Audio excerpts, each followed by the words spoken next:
ప్రియ దేవుని బిడ్డలారా, బైబిల్ చదవటం వినటం వల్ల మనలో విశ్వాసం పెరుగుతుంది. మన మార్గానికి త్రోవ చూపుతుంది. సమస్త జనులను శిష్యులనుగా చేయుడి మత్తయి 28:19 వచనంలో దేవుని వాక్యం తెలియచేస్తోంది. తెలుగు బైబిల్స్ను ఆర్ఆర్కే మూర్తి గారు రీసెర్చ్ చేసి విశ్లేషణ చేసిన బైబిల్లోని ప్రతి అధ్యాయాలను వచనాలను వరుస క్రమంలో అనగా ఆదికాండం నుండి ప్రకటనా గ్రంథం వరకు ఇవ్వబడుతుంది. ప్రతి ఒక్కరూ ఆధ్యాత్మికంగా విశ్వాసంలో బలపడి మీ జీవితంలో ఎదుర్కొంటున్న సమస్యల నుండి విడుదల పొందండి. ప్రతి ఒక్కరూ మీ దీవెన టీవీని సబ్స్క్రైబ్ చేసి ఈ వాక్యాన్ని లైక్ చేసి మీ మిత్రులకు బంధువులకు షేర్ చేయండి. దేవుని సువార్తను ప్రకటింపబడుటలో మీరు పాలిభాగస్తులు కండి. ప్రియ శ్రోతలారా, ఈ రోజున మన పాఠం యెషయా గ్రంథం 65వ అధ్యాయం. ఈ అధ్యాయంలో ఇశ్రాయేలు ప్రార్థనలకు దేవుడిచ్చిన జవాబు తేటగా వివరించబడింది. ఇశ్రాయేలు శేషిత ప్రజకు దేవుని కృపా కనికరములు లభ్యమవుతాయి. ఇప్పుడు యెషయా 65వ అధ్యాయం 1వ వచనం నుండి వినండి. తిరుగుబాటును గురించి. నా యొద్ద విచారణ చేయని వారిని నా దర్శనానికి రానిచ్చాను. నన్ను వెదకని వారికి నేను దొరికాను. నేను జనముతో చెబుతున్నాను, నేనున్నాను, ఇదిగో నేనున్నాను, నా పేరు పెట్టండి. తమ ఆలోచనలను అనుసరించి చెడు మార్గాన నడుచుకుంటూ లోబడనొల్లని ప్రజల వైపు దినమంతా నా చేతులు చాచుతున్నాను. విమోచకుడు ఈ వచనాలలో తానెందుకు ఇశ్రాయేలును తాత్కాలికంగా విసర్జించాడో దానికి కారణాలు చెబుతున్నాడు. ఇశ్రాయేలులో చివరికి మిగిలేది శేషిత జనాంగమే. ఆ తరువాత వీరికి నూతన భూమిని, నూతన ఆకాశాన్ని దేవుడు అనుగ్రహించబోతున్నాడు. 64వ అధ్యాయంలో ప్రవక్త చేసిన ప్రార్థన ఎంత తీవ్రమైనదో విన్నాము. ప్రజలు తమ దేవుణ్ణి విడుదల కోసమై వేడుకున్నారు. గగనము చీల్చుకొని రావలసిందని ఆహ్వానించారు.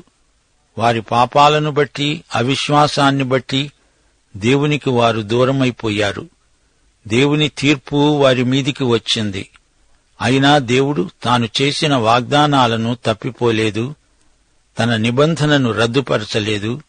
శేషిత ప్రజ పట్ల తన వాగ్దానాలన్నీ తూచా తప్పకుండా నెరవేరుస్తాడు. ఆడిన మాట తప్పని దేవుడు. ఈ అధ్యాయంలో దేవుడు తన భవిష్యత్తు ప్రణాళికను వెల్లడి చేస్తున్నాడు. యెషయా గ్రంథంలోని చివరి 2 అధ్యాయాలలో ఇశ్రాయేలుకు కలగబోయే మహోజ్వలమైన మహిమానుభూతి ప్రవచన రీతిగా వర్ణించబడింది. ఇశ్రాయేలును తాత్కాలికంగా విడిచిపెట్టినవాడై దేవుడు అన్యప్రజలను చేపట్టాడు. అన్యులకు సువార్త ప్రకటించబడింది. ఫిలిప్పి ప్రాంతంలో పౌలుకు దర్శనం కలిగింది. అందులో మాసిదోనియ దేశస్థుడు కనిపించాడు. ఆ వ్యక్తిని వెదుకుతూ పౌలు ప్రయాణం చేశాడు. కాని మొదట అతనికి లుదియా అనే స్త్రీ ఎదురైంది. ఈమె నదీ తీరాన ప్రార్థన కూటం నడుపుతోంది. పౌలు ఆమెకు సువార్త ప్రకటించాడు. రోమాపత్రిక 10వ అధ్యాయం 20వ వచనంలో పౌలు యెషయా ప్రవచనాన్ని ఉదహరించాడు. నన్ను వెదకని వారికి నేను దొరికాను, నన్ను విచారించని వారికి ప్రత్యక్షమయ్యాను అని చెబుతున్నాడు. ఇశ్రాయేలు విషయమైతే అవిధేయులై ఎదురాడే ప్రజలకు నేను దినమంతా నా చేతులు చాచాను అని చెబుతున్నాడు. తనను ఎరగని ప్రజలకు దేవుడు తనను తాను ప్రత్యక్షపరుచుకోవడం అది కేవలం ఆయన కృపే. తన నుండి దూరంగా పారిపోయే ప్రజలకు దేవుడు సువార్త ప్రకటించాడు. అన్య ప్రజలకు దేవుడు రక్షణ సువార్త ప్రకటించాడు. అయితే ఈ సువార్త మొదట యూదునికి అందించబడింది. ఇశ్రాయేలు తనను విసర్జించినందున దేవుడు తాత్కాలికంగా వారిని విడిచిపెట్టవలసి వచ్చింది. అపొస్తలుల కార్యములు 13వ అధ్యాయం 46వ వచనం. పౌలు, బర్నబా ధైర్యంగా ఇలా అన్నారు: దేవుని వాక్యం మొదట మీకు చెప్పడం ఆవశ్యకమే. అయినను మీరు దానిని త్రోసివేసి మిమ్మును మీరే నిత్యజీవానికి అపాత్రులుగా ఎంచుకుంటున్నారు. గనుక ఇదిగో మేము అన్యజనుల వద్దకు వెళ్ళుతున్నాము. ఏలయనగా నీవు భూదిగంతముల వరకు రక్షణార్థముగా ఉండునట్లు నిన్ను అన్యజనులకు వెలుగుగా ఉంచాను అని ప్రభువు మాకు ఆజ్ఞాపించాడు. యెరూషలేము సువార్తను నిరాకరిస్తే ఎఫెసు అంగీకరిస్తుంది. దేవుని కృపాధార నిరంతరము భూదిగంతాల వరకు ప్రవహిస్తూనే ఉంటుంది. ఈ విషయమై మనము దేవునికి ఎంతో కృతజ్ఞులం. వారు తోటలలో బల్యర్పణమును అర్పిస్తూ ఇటుకల మీద ధూపం వేస్తారు. నా భయము లేక నాకు నిత్యము కోపము కలుగచేస్తున్నారు. వీరు విగ్రహారాధికులై దేవునికి కోపం తెప్పించారు. ఇది తిరుగుబాటు. వారు సమాధులలో కూర్చుంటూ రహస్య స్థలాలలో ప్రవేశిస్తూ పంది మాంసం తింటూ ఉంటారు. అసహ్య పాకములు వారి పాత్రలలో ఉన్నాయి. మా దాపునకు రావద్దు, ఎడంగా ఉండు, నీకంటే మేము పరిశుద్ధులము అని వారు చెప్తారు. వీరు నాసికారంధ్రాలకు పొగగాను దినమంతా మండుతూ ఉండే అగ్నివలే ఉన్నారు. శ్రోతలు వింటున్నారా? దేవుడు వీరిని విసర్జించడానికి ఇంకా ఎన్నెన్నో కారణాలు లేకపోలేదు. దేవుని ఆజ్ఞలను అదే పనిగా వీరు మీరి పాపం చేస్తూ వచ్చారు. 6-7 వచనాలు. యెహోవా ఈలాగు సెలవిస్తున్నాడు, నా ఎదుట గ్రంథములో అది రాయబడి ఉంది. ప్రతీకారము చేయక నేను మౌనముగా ఉండను. నన్ను గూర్చి విచారణ చేసిన నా ప్రజల నిమిత్తము షారోను గొర్రెల మేతభూమి అవుతుంది. ఆకోరు లోయ పశువులు పరుండే స్థలమై ఉంటుంది. శేషిత జనాంగానికి షారోను, ఆకోరు ప్రాంతాలు సురక్షితమైనవి. వారు అక్కడ హాయిగా నిశ్చింతగా ఉంటారు. యెహోవాను విసర్జించి నా పరిశుద్ధ పర్వతమును మరచి గాదునకు బల్లను సిద్ధపరిచేవారలారా, నేను పిలువగా మీరు ఉత్తరమియ్యలేదు. అదృష్టదేవికి పానీయార్పణము అర్పించేవారలారా, నేను మాట్లాడగా మీరు ఆలకింపక నా దృష్టికి చెడ్డదైన దానిని చేశారు. నాకు ఇష్టము కాని దానిని కోరారు. నేను ఖడ్గమును మీకు అదృష్టముగా నియమిస్తాను. మీరందరూ వధకు లోనవుతారు. శేషిత ప్రజలను బట్టే ఇశ్రాయేలు నిలిచి ఉంది. లేకపోతే దేవుని ఉగ్రత, దుర్భరమైన శిక్ష, శేషిత ప్రజలు కూడా అవిధేయులైతే దేవుడు తప్పకుండా వారిపై క్రమశిక్షణ చర్య తీసుకుంటాడు. కావున ప్రభువగు యెహోవా ఈలాగు సెలవిస్తున్నాడు, ఆలకించండి. నా సేవకులు భోజనం చేస్తారు గాని మీరు ఆకలిగొంటారు. నా సేవకులు పానము చేస్తారు గాని మీరు దప్పిగొంటారు. నా సేవకులు సంతోషిస్తారు గాని మీరు సిగ్గుపడతారు. 14వ వచనం. నా సేవకులు హృదయానందము చేత కేకలు వేస్తారు గాని మీరు చింతాక్రాంతులై ఏడుస్తారు. మనోదుఃఖము చేత ప్రలాపిస్తారు. శ్రోతలు గుర్తించండి, లోకంలోని జాతులన్నీ ఒక ఎత్తు, ఇశ్రాయేలు శేషిత ప్రజ ఒక ఎత్తు. అలాగే మనము. సంఘం ఉంది, చుట్టూరా ఇతర ప్రజలున్నారు. అయితే లోకంలో మహాశ్రమలు రాబోతున్నాయి. సంఘం మాటేమిటి? ఈ రోజున సంఘం సంఖ్యలో ఎంతో ఎదిగింది. మహాశ్రమల కాలంలో సంఘం ఉంటుందా? విడువబడిన సంఘం ఉంటుంది. ప్రకటన 17వ అధ్యాయంలో అది వేశ్య, ప్రభువుకు చెందింది కాదు. అది ప్రభువు వధువు కాదు. అసలైన వధువు సంఘం మహాశ్రమల కాలానికి ముందే ఎత్తబడుతుంది. అసలైన సంఘానికి నకిలీ సంఘానికి ఎంతో తేడా ఉంది. 15వ వచనం. నేను ఏర్పరచుకొనిన వారికి మీ పేరు శాపవచనంగా చేసిపోతారు. ప్రభువైన యెహోవా నిన్ను హతం చేస్తాడు. ఆయన తన సేవకులకు వేరొక పేరు పెడతాడు. దేశములో తనకు ఆశీర్వాదము కలగాలని కోరేవాడు నమ్మదగిన దేవుడు తనను ఆశీర్వదించాలని కోరుకుంటాడు. దేశములో ప్రమాణం చేసేవాడు నమ్మదగిన దేవుని తోడని ప్రమాణం చేస్తాడు. పూర్వము కలిగిన బాధలు నా దృష్టికి మరువబడతాయి, అవి నా దృష్టికి మరుగవుతాయి. 17వ వచనం. ఇదిగో, నేను కొత్త ఆకాశమును కొత్త భూమిని సృజిస్తున్నాను. మునుపటివి మరువబడతాయి, జ్ఞాపకానికి రావు. దీనికి ముందే శేషిత ఇశ్రాయేలు ప్రజ రాజ్యంలో ప్రవేశించి ఉంటుంది. అన్యులకు తీర్పు జరుగుతుంది. వారు రాజ్యములో ప్రవేశించరు. మత్తయి శుభవార్త 25:34 ప్రభువు ఈ విషయాన్ని స్పష్టం చేశాడు. రాజు తన కుడివైపున ఉన్న వారిని చూచి, నా తండ్రి చేత ఆశీర్వదించబడిన వారలారా, రండి, లోకము పుట్టినది మొదలుకొని మీ కొరకు సిద్ధపరచబడిన రాజ్యమును స్వతంత్రించుకొనండి అంటాడు. ఇతరులు చీకటిలోకి పడవేయబడతారు. 1000 ఏండ్ల పరిపాలన తరువాత నూతన భూమి, నూతన ఆకాశము ఏర్పడతాయి. సంఘము ఎత్తబడిన తరువాత 1000 ఏండ్ల పరిపాలనా కాలంలో ఈ భూమిపై పెద్ద మార్పులు జరుగుతాయి. ఎడారి సస్యశ్యామలమవుతుంది. నూతన భూమి, నూతన ఆకాశము వచ్చిన తరువాత ఎడారి ఉండదు, సముద్రమూ ఉండదు.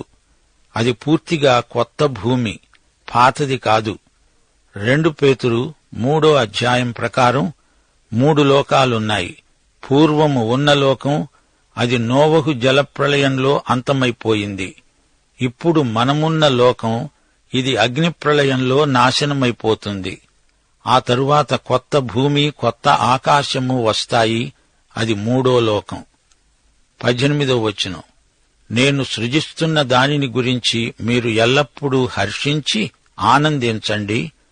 నిశ్చయముగా నేను యెరూషలేమును ఆనందకరమైన స్థలముగాను, ఆమె ప్రజలను హర్షించే వారినిగాను సృజిస్తున్నాను. శ్రోతలు, 1000 ఏండ్ల పరిపాలనాశీర్వాదాలు ఎన్నెన్నో. 1000 ఏండ్ల ఏలుబడి నిత్యరాజ్యంలో భాగమే. దేవుని తీర్పు కార్యక్రమం ముగిసినప్పుడే కొత్త భూమి, కొత్త ఆకాశము మనకు వస్తాయి. ఆ కాలమందు మానవుని విశ్వాసము, శక్తి సామర్థ్యాలు అప్పుడు ఎంతో వృద్ధి చెందుతాయి. యెరూషలేము ఆనందనగరమవుతుంది. ఇప్పుడు అక్కడ విలాపం, అయితే ఆ రోజున అక్కడ మహానందం. 19 నేను యెరూషలేమును గూర్చి ఆనందిస్తాను, నా జనులను గూర్చి హర్షిస్తాను. రోదనధ్వని, విలాపధ్వని దానిలో ఇక వినబడవు. శ్రోతలు చూచారా, యెరూషలేము ఎంతగా మారిపోతుందో ఊహించండి. 20 అక్కడ ఇక కొద్ది దినములే బ్రతికే శిశువులుండరు, కాలము నిండని ముసలివారు ఉండరు. బాలురు 100 సంవత్సరముల వయస్సు గలవారై చనిపోతారు. తిరిగి గోత్రకర్తల కాలం పునరుక్తి అవుతుందా అనిపిస్తుంది. ఆయుర్దాయం ఎక్కువవుతుంది. వయోవృద్ధులు, బలహీనులు అనే మాటే ఉండదు. అందరిలో బలము, శక్తి, సామర్థ్యము సమృద్ధిగా ఉంటాయి.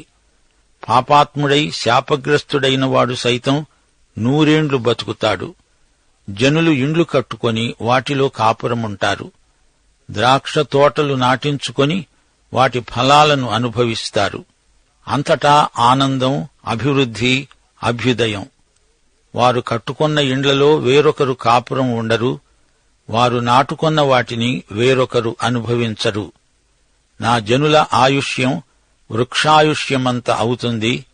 నేను ఏర్పరచుకొనిన వారు తాము చేసుకొన్న దాని ఫలమును పూర్తిగా అనుభవిస్తారు. శాశ్వతత్వం అందులోని ప్రత్యేక ఆకర్షణ. 25 తోడేళ్లు, గొర్రె పిల్లలు కలిసి మేస్తాయి. సింహము ఎద్దువలే గడ్డి తింటుంది. సర్పానికి మన్ను ఆహారమవుతుంది. నా పరిశుద్ధ పర్వతములో అవి హాని అయినా నాశనమైనా చెయ్యవు అని యెహోవా సెలవిస్తున్నాడు. అడవి సంస్కృతి పోయి సాత్విక సంస్కృతి అమలులోకి వస్తుంది. అది మరో ప్రపంచం. దేవునికి స్తోత్రం. ప్రియ సోదరీ సోదరులారా, దేవుడు స్పష్టంగా చెప్తున్నాడు, నేను కొత్త భూమిని సృజిస్తాను. మునుపటివి మరువబడతాయి, పాతవి జ్ఞాపకానికి రావు.